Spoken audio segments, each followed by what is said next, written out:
welcome back to the homestead. I was sitting here editing a video that Chris and I shot the other day, and I know I didn't do an intro for it because it was rather spontaneous. We just decided to start videotaping.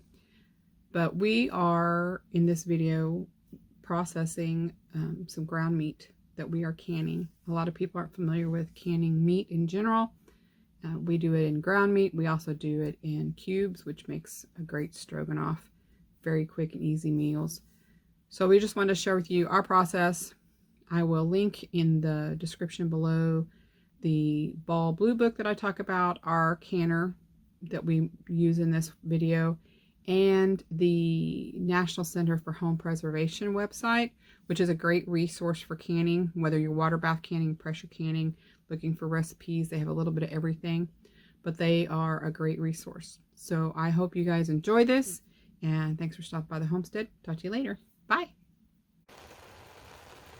Okay guys, my camera's going to fog up a little bit here because of the steam coming off. But this is, so after we grind everything, we brown it down just a little bit so that it, you can't see that, so that it isn't fully cooked, but cooked enough that it's not going to clump together. You don't want it to be crammed down in your jar and crammed in there and make like a meatloaf, because it's not that safe. You want to make sure the interior of your jar gets as warm as the exterior parts of what's in your food, so your food in your jar. So this is the last batch. I think this is about round number 10 or 11 of browning in this pan. You'll also see I have a bunch of liquid back here. I'll take this liquid, we'll add a little water to it, clean up the sides of the pan, get the pan clean, and then we'll take that, put it in a pot. Take this, put it in a pot, and get it warmed up again for using when we start canning. So we've done 43 pounds of meat today. We won't get it all canned today, but we'll get some of it done. The rest of it we'll have to wait till another day. But you see how it's crumbly? That's what you want, but just not quite cooked. So this is ready to come out. I'm going to put it in my big pan, which is over here. This is the second bowl like this, and then we have a smaller pan that's full of stuff that's already cooked too. It's in the oven getting warm, so we can start putting it in jars here in a few minutes. Alright guys, so here's the canner we're using today. This is a 16 quart Presto canner. We've had this probably 20 years. Bought it at Walmart. I just looked it up. They're about $78 at Walmart right now. So if you're wanting to look at buying one, there you go.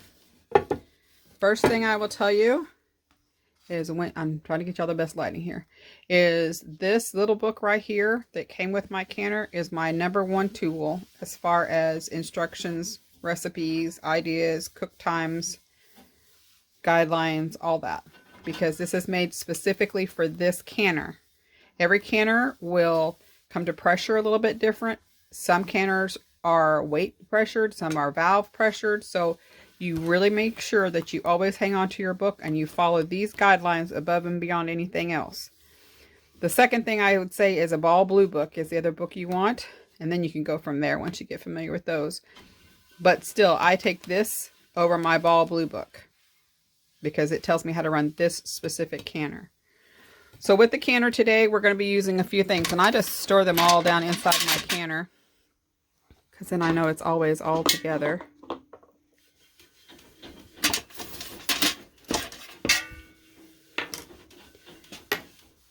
So this is to pull. This is for pulling jars out of water. This will hold it up. We'll show you what that looks like later. Funnel for putting the food and water into your jars. This is a lid grabber. It has a magnet on the end. And so when you get ready to pull your lids up out of warm water to put them on your jars, this is what you're going to use. And then this little guy is your weight for this canner. So as you'll see, let's see if I can do this one-handed. the weights come off. And again, this is why you want to use your book, because these weights may be different on a different brand or a different size. So my book tells me that this right here by itself, without the extra rings, is a 5 pound of weight. When I add the next one, let's do this down here. So see, I have 2 more weights. Okay. When I add this one, that's 10 pounds of pressure right there. Okay. And this next one makes 15 pounds. Okay. So that's how you know what your weight is going to be. And when you're in your book,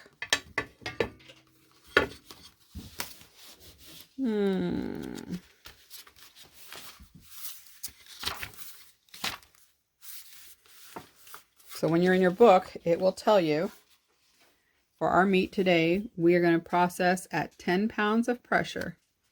Our pints are going to process for 75 minutes. Even though we've already cooked our meat, we're still going to process for 75 minutes for pints. It would be 90 minutes for quarts. Now, I don't do quarts anymore because we don't need that much at one time. So pints works really well for us. You can see I also made a little note in here that says venison equals 3/4 pounds per pint. And I make notes in here on different things. But this has all your recipes, all your instructions. This tells you, again, see, here's how we're going to go about setting up our canner, getting it to pressure, and all that. We're going to fill it with water. Check, we're going to fill it with water. Not fill it to the line. There's a line, and I'll show you that. Then we're going to put on, we're going to check the stovepipe in our lid. I'm going to put our lid on, line it up. Then we're going to let it exhaust some air. Then we're going to put on our weights. So see here, it tells you how to put on the weights, what they each mean. 15, 10, and 5. When the time is right, we're going to put that weight on there. So we'll walk through that as we go. Also tells us step by step how to let it cool down. Take the pressure off. Inside here is this little plate. So what this allows for is it keeps your jars from touching the bottom of your pan, of your canner. Now, if you buy one that's used and it doesn't have this, you can use a towel. You just don't want direct contact between the bottom because this gets too hot and your jar. It will crack your jars or explode your jars. Not explode, but, you know, break them open. Then you open your canner and you have food all in your canner outside the jar. So you don't want to put anything directly on here. So I don't know if you can see that, but there's a little lip right here. So this is what's going to touch the stove. This is going to be just above the stove. And then in here, there's a line that goes right here, and it goes all the way around. I don't know if I can get in there. You can kind of see that white looking grayish line right there, little line right there. That line is how deep I'm going to put my water before I put my jars in. And I'm going to get that water hot. So I'm going to put my water in. I'm going to get the water hot. I'm going to get my jars hot. I actually warm my jars in the canner full of water because that's just easier than doing another whole pot of water just to warm my jars. I don't quote unquote sterilize my jars because this is going to get hot enough that it's going to sterilize anything that could be on the jar. Water bath canning, that's a little different. But for pressure canning, I'm not worried about it. As long as it's going to process for 10 minutes or more, it should be good. Now, I'll put my jars in here, pour the water out to that level as I take my jars out to fill them. And then anything water that I need to take out above that, I'll just add that to my broth that I made from the drippings in my pan. And so it's already hot. And then I'll use it to fill the jars after the meat's in there. Because we're going to put the meat in. Then we're going to put some broth on top of that. And then we're going to seal them up. And we'll show you all of that as we go. All right, guys. So I'm fixing to start the whole process. And I'll share it to you as we go along. Okay, so we've warmed our jars inside our pressure canner. We just put the water in. It's 3 quarts of water, according to the book. And then we're just going to take these jars out. We're going to fill them. And then we're going to put some meat and broth in them. And then we're going to put them back in the canner after they're all sealed up. Okay, I have to tell you this. I did a canning class one time, and I did this with this jar, and the lady goes, "Oh, I've been doing it the other way." So she had been doing it this way. But they're curved to go around your jars. Alright. You should get a little red box at the top with numbers rolling in it. Yep. Okay. Alright, so to our water in our pressure canner, we're going to add 2 tablespoons just plain white vinegar. This helps keep any scale or anything that might be in your water from settling on your jars. Just keeps your jars looking nicer and cleaner. If you get some, you can always wash them afterwards. Like after they're filled, you can wipe them down and it'll take it off. So just 2 tablespoons real quick and we're good to go.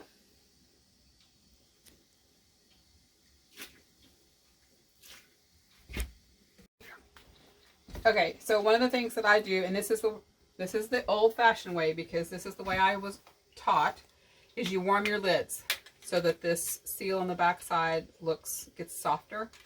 Nowadays, Ball and Kerr say it's not necessary, but I still do it. So I'm going to take my 8 lids because I know I can put 8 jars in my canner at one time, 8 pints.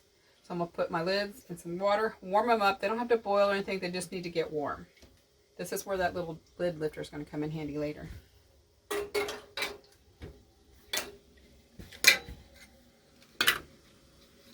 And I do kind of separate them out a little bit. I might need to add a little more water to that. So we're going to add a little more water.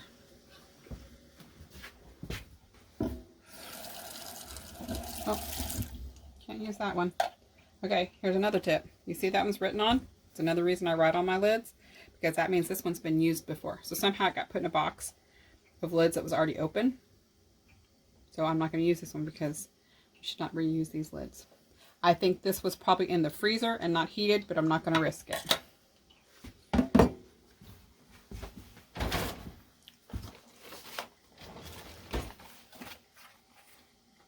So just pull out another box, pull out another lid. There we go.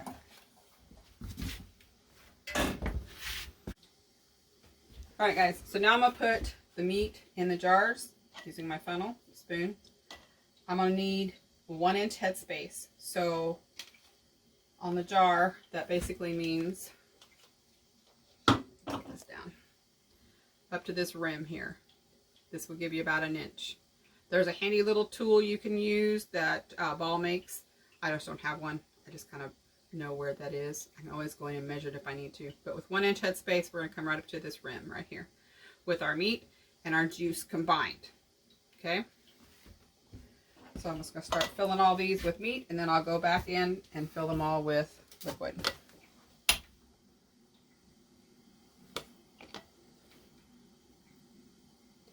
Now y'all can see that you all know we live in a tiny spot, in a tiny house basically. And believe me, this is a circus act to an extent, considering that today we have ground 40 plus pounds of meat, browned 40 pounds of meat, and now we're canning that same 40 pounds. We won't get it all canned today, there's not enough time, but we do it in stages. Chris did all the grinding while he was grinding. I was browning. When he was done grinding, he cleaned up the grinder so that we could have the space where the grinder was. And he's probably done 4 sinks of dishes today, just keeping things cleaned so we have room to do other things. And so while I'm filling these, the water is still staying warm in the canner. I've got the gas turned on for the canner, so it will stay nice and warm. Okay, so now we're going to pour this broth that I've made. You can do just hot water. Like I said earlier, I just used the juices that were in the pan from when I browned all the meat. We've added water to that, warmed it up. We're going to fill up these jars to the top of the ring, like we talked about before, that bottom ring. And then they'll be ready to start putting on lids. So you can see that juice filling up all the nooks and crannies. You may also see bubbles. We'll take those out in a minute. I'll show you how to do that. You don't want any bubbles in our jars.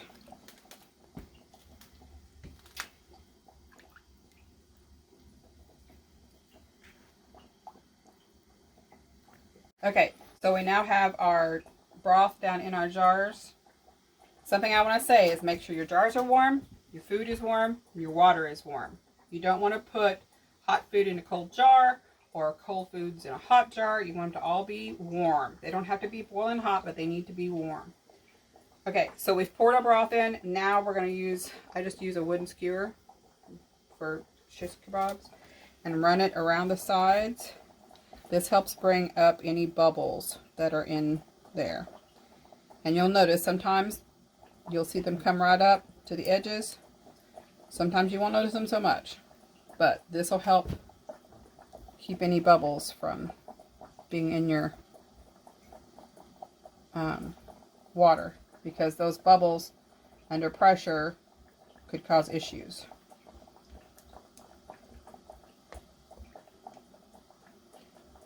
Again, there are tools for this. If you have one, that works really well. I just happen to know that this works for us. Okay. Explain why not metal. Okay. So Chris just reminded me to explain why I'm not using a knife, like a metal knife. So when you are doing acidic foods, like tomatoes, you don't want to use a knife because of the acid involved in that. So in here, I could technically use metal, but I just don't want to ever get in that habit. So this keeps me from ever having to even really kind of think about it. And I know this is always a safe way to go. The tool that you can buy from Ball is plastic. And it looks kind of like a knife, but it's plastic. So again, it won't cause any issues with acids. Okay, now we're just going to top off any liquid or meat that we think to bring it up to headspace. Then we'll put the lids on. Before we put our flat lids on, which are the ones that are getting warm in the water, we're going to clean our rims. Now, when we pick these jars out, we already checked them for cracks, chips on the rings, but this is a chance to just kind of double check that as well. But mostly the goal is to just clean any debris, oil, sugar, whatever, depending on what you're canning, off of the rim of this jar. So because this is meat, I'm actually going to use just a little bit of vinegar. I've already wetted my rag. It's just slightly damp. It's not even drippy. Put a little vinegar on there. That'll help cut any grease. And then we're just going to wipe the rims and make sure. See, like right here, I can see a little piece of meat on there. So I want to make sure I got that off. And go back around all of these and make sure they're clean so that we get a good seal. If we let any oil or sugar or any kind of thing, even just a little bit of meat, get underneath this lid, it's not going to seal, and then we have a jar that's not sealed properly, and we may not know it until after it is been on the shelf for a while, and then it goes bad. Okay, looks good. Now we're going to put on our lids. So I'm going to grab my handy dandy magnet tool. We're going to take one out of the water. And I'm going to carry it over here and put it on.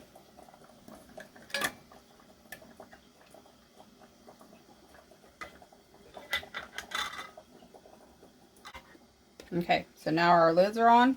I'm going to grab some rings and we're going to make these fingertip tight. In other words, don't let your husband tighten your rings, because they will get them too tight. Now, I have to tell y'all, Chris is actually the person, my wonderful hubby, is the one who taught me how to can. So he knows what fingertip tight is. But, so like I can loosen it, fingertip tight. Just about the time it starts to get tight, you're done. This allows for pressure to release out of the jar, but it gives enough pressure for the lid to stick and seal.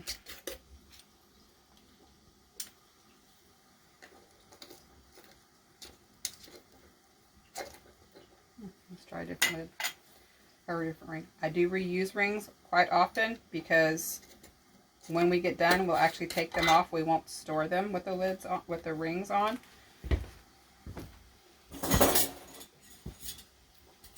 So you don't have to buy new rings every time you buy new jars. It's a lesson I learned later after beginning to can. Thought I had to go out and buy new lids and rings every time. And then I realized, I learned as I went, that I didn't need to keep them stored with the rings on, so then I have all these extra rings. Y'all have lots of rings. Alright, last one.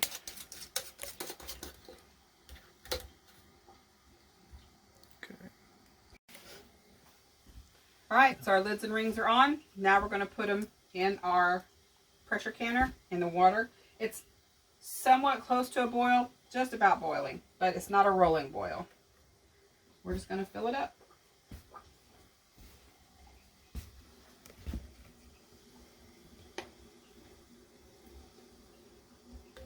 Now, my book says that I can put 10 of these, 9 or 10 of these pints in the canner. I'm not comfortable with that. I will not do more than 8. I don't like them to rattle around and bang up against each other. So that's just a comfort thing for me. But I will adjust them almost out to the edge and really close to each other so I can fit 8 in there.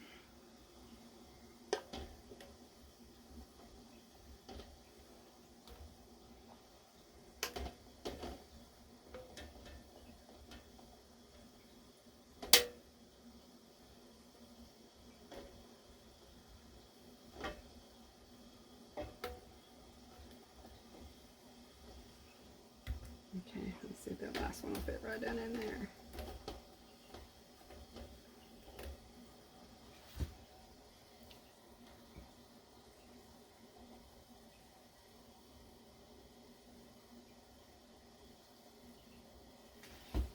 Okay, now we're going to put the lid on.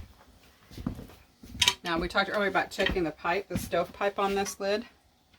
So that's this little stem that sticks out here. You always just want to look through it and make sure you can see daylight through it.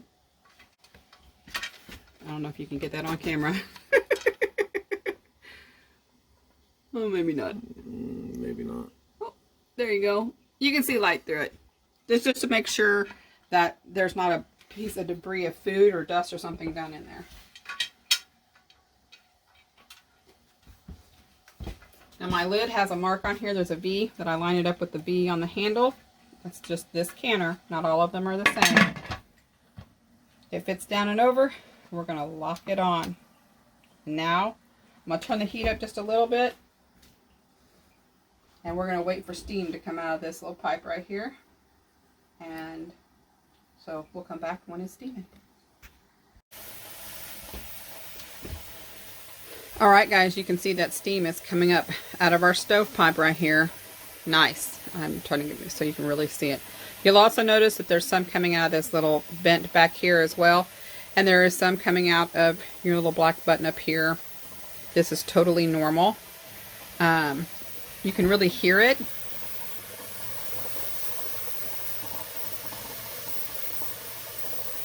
And I know that some people get scared just because these pressure canners make a lot of noise. So it can be kind of scary. But what we're going to do right now is we've got our weight here, 5 pounds of pressure. We're going to put it right over. And you see right back here, our little exhaust pipe popped up. Okay. Now, I have my canner set right now on a medium heat and I'm going to leave it there. We're going to wait for this to start rocking. And once it starts rocking at a good pace, that's when we'll start our 75-minute timer.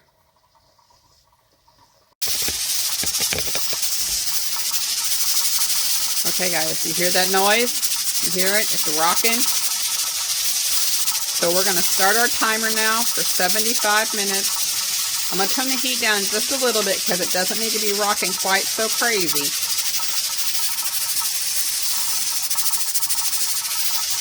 75 minutes, and then we're going to go through the cooling process.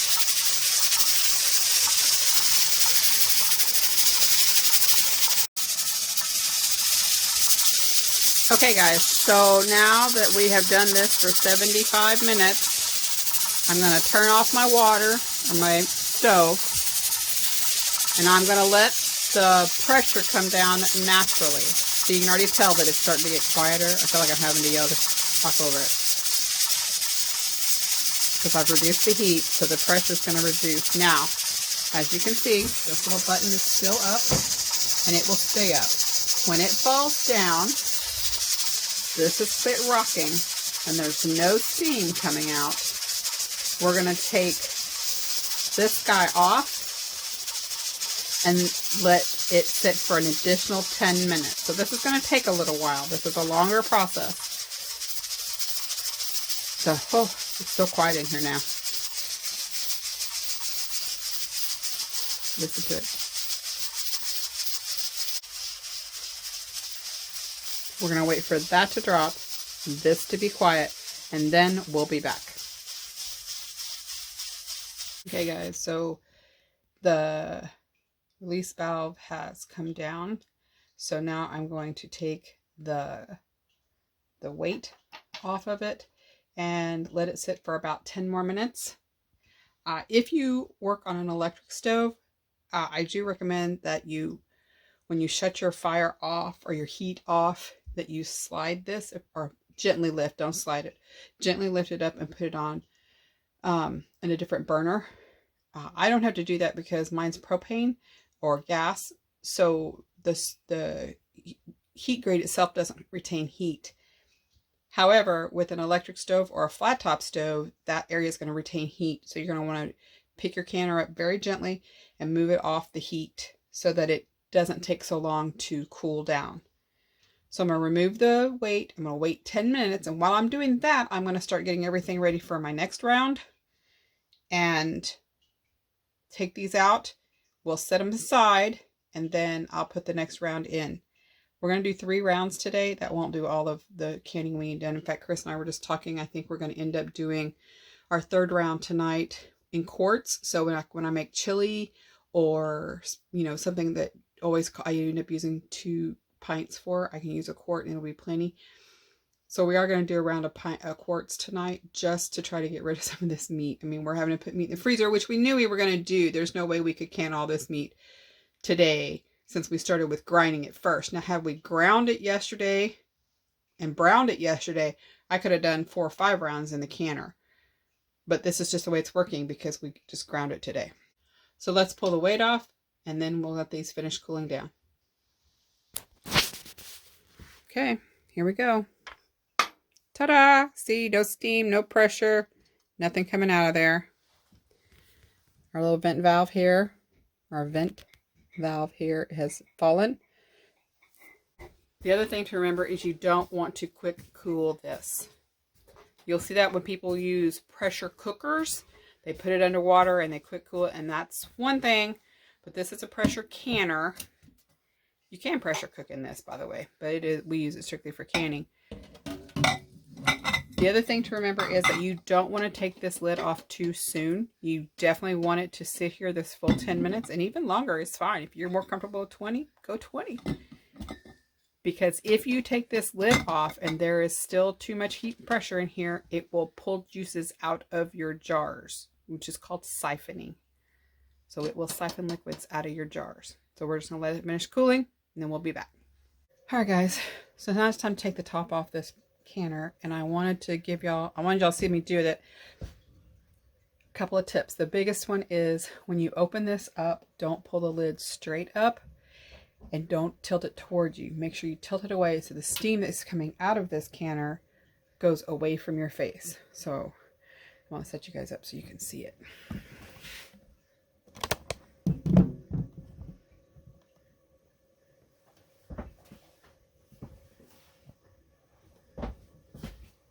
Okay, so I'm going to twist this open till I feel it release.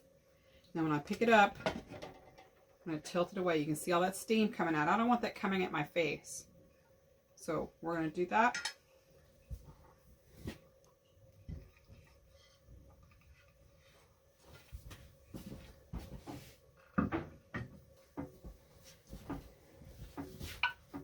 And now we're going to take these jars out one by one and put them over at a place where they can cool, in a place that is draft free so they don't cool too fast.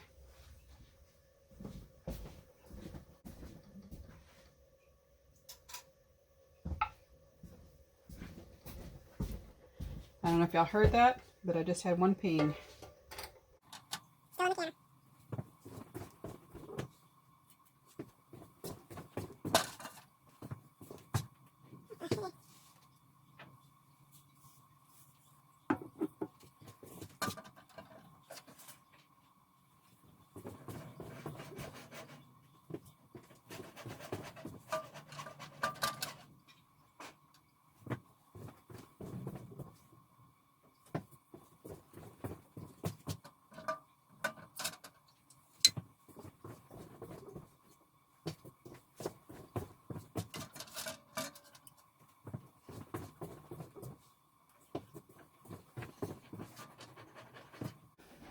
So there we go.